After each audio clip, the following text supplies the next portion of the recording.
guys, thank you so much for joining me on another video. If you're new here, karibu sana. My name is Rozitta.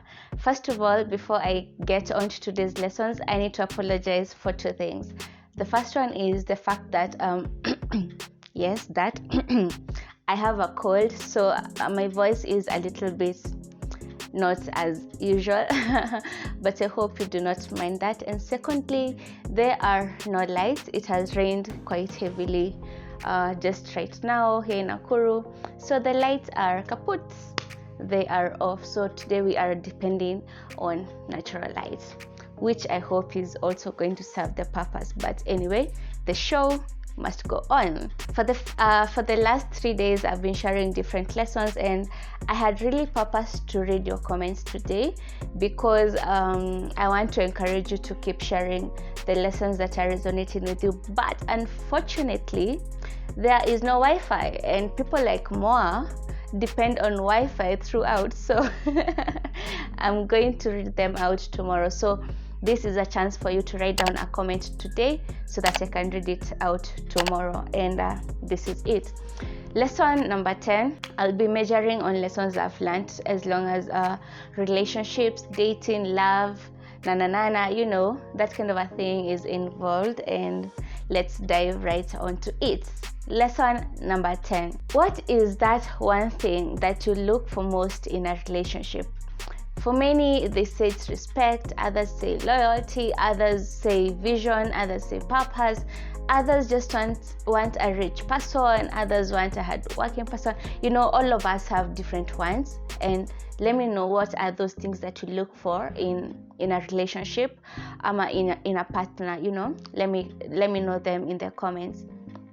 But something I hardly hear about is compatibility, and if it's mentioned, it's never mentioned in this perspective that I came to learn about this year, and this is it. Every time you are looking for somebody you want to be compatible with, make sure you are also compatible with them as long as commitment is concerned. I'm talking about commitment compatibility. I never knew such a thing existed, honestly, that you need to be compatible with somebody as long as commitment is concerned. And this is what it means.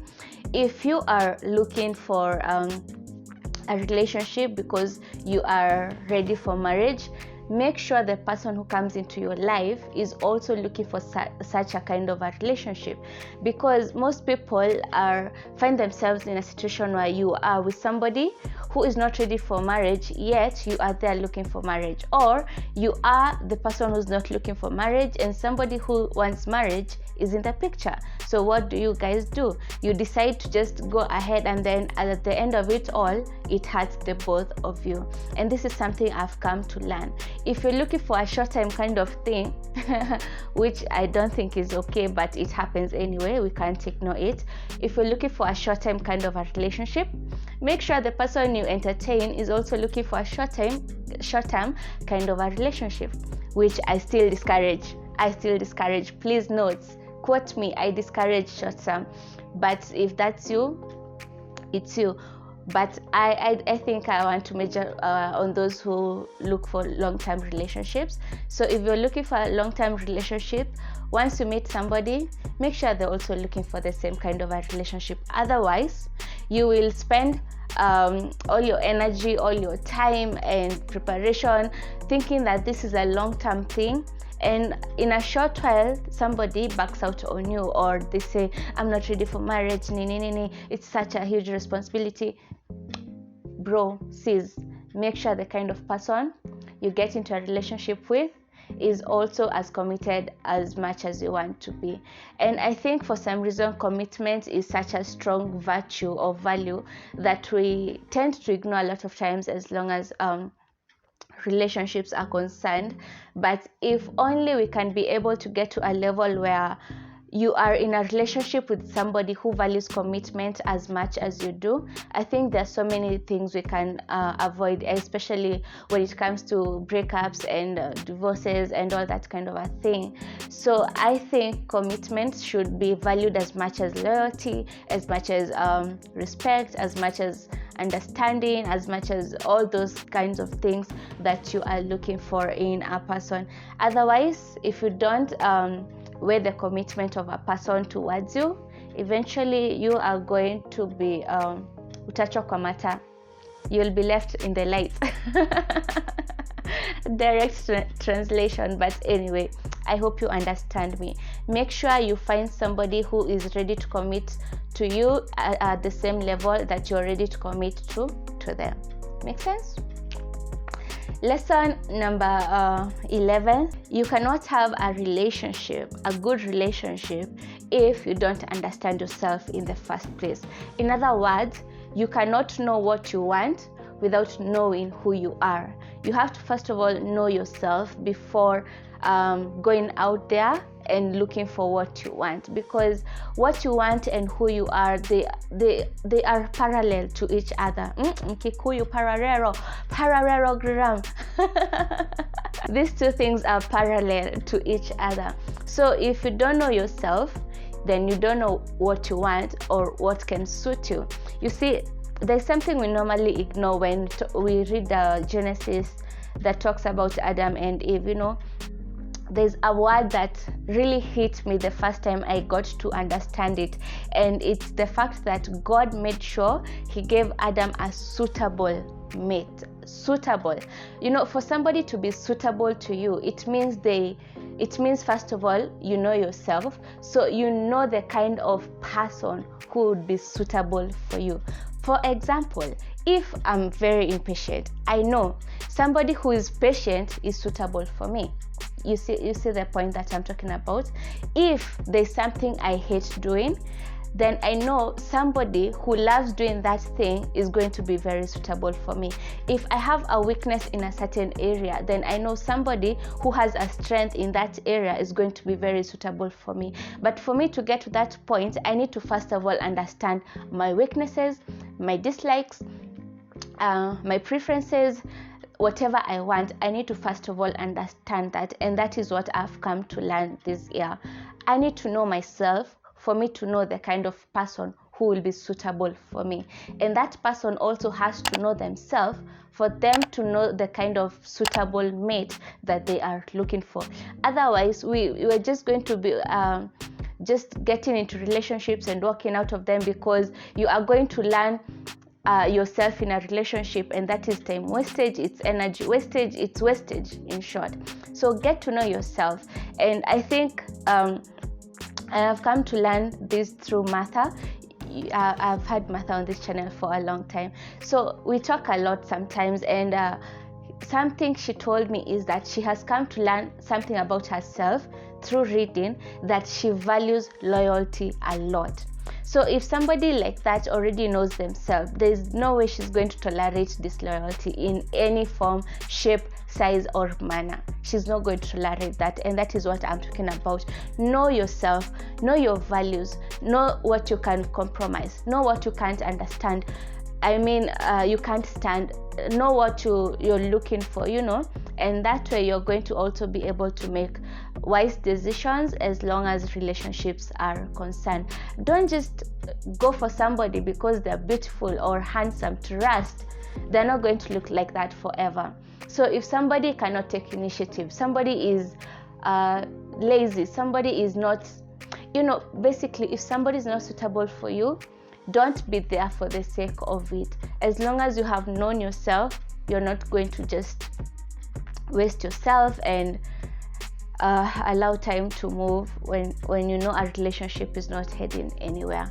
So that is it. Jijue, jitambue, date yourself, and until you understand who you really are, you are not going to understand what you're looking for in a relationship, and also you are not going to be able to understand the other person. You see, make sure you are whole enough to be able to accommodate another whole person. Otherwise, you're just going to go on dates, and the only thing you talk about is you're beautiful, you're handsome, I like your smile, nini, all that boring crap, you know. But if you know you enjoy politics and you find somebody who also enjoys politics, you can have meaningful conversations around that topic, whatever it is, be it religion, be it women, be it beauty, politics, whatever it is.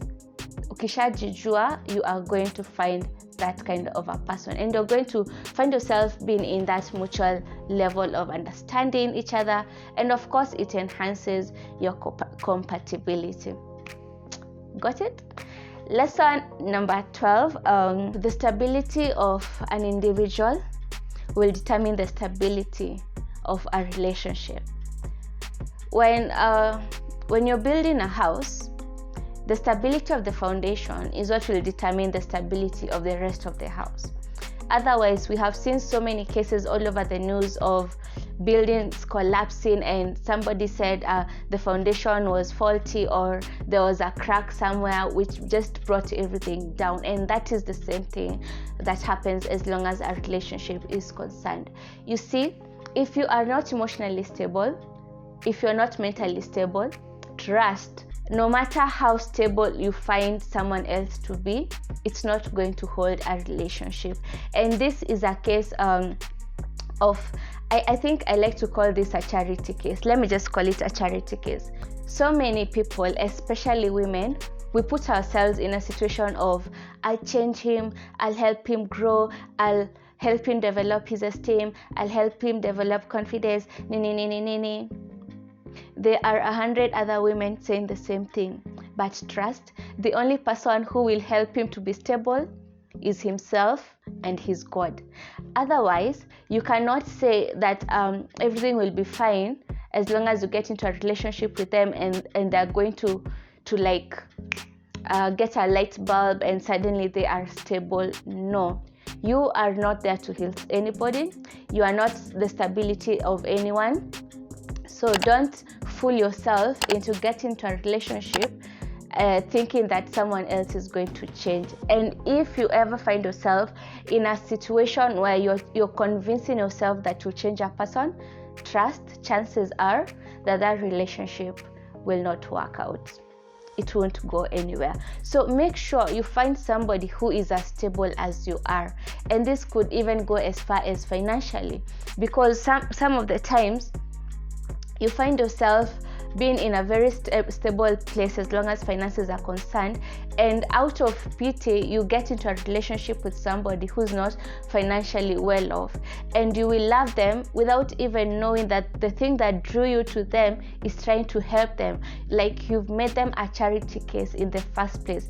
I know there are those relationships and marriages that succeed that way, but most of the times that is the instability that causes the relationship to collapse, because it gets to a point and suddenly this person begins to see you as a burden and they can't help you anymore, because after all you are a charity case even if they didn't acknowledge it. So make sure you are emotionally stable, you are mentally stable.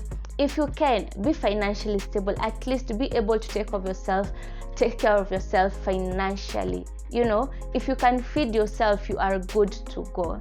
Otherwise, you are going to end up being a charity case to somebody, or you are going to make someone else a charity case to you. And that kind of instability is what causes the breakdown of many relationships. And I'm not talking about these teenage campus relationships. No, I'm talking about people who are mature enough to know that they're ready for marriage. You'll see somebody who is in that level of their life where they are like, I'm ready for marriage, kabisa, and then they find somebody who is not as stable as them, who is not thinking the way they are thinking, and eventually it collapses. And the reason is this person is emotionally abusive. They were not emotionally stable in the first place. This person is a burden. You took them in as a charity case, you know. So those are 3 lessons. Of course, there are so many that I would have loved to share with you as long as relationships are concerned. You know me, I am big on relationships for some reason, but those are the three that I think I can share for today, and I hope you have learned a thing or two. As we move on, definitely I'm going to be sharing more of those lessons. Let me know what lessons have you learned as long as your dating life or your relationships are concerned. Comment them in the comment section. Nifunze, nikufunze, and we move on. Thank you so much for watching day 4. I will see you tomorrow, and be sure to share this video with somebody, and also subscribe if you haven't subscribed. Until tomorrow, nice time. Bye.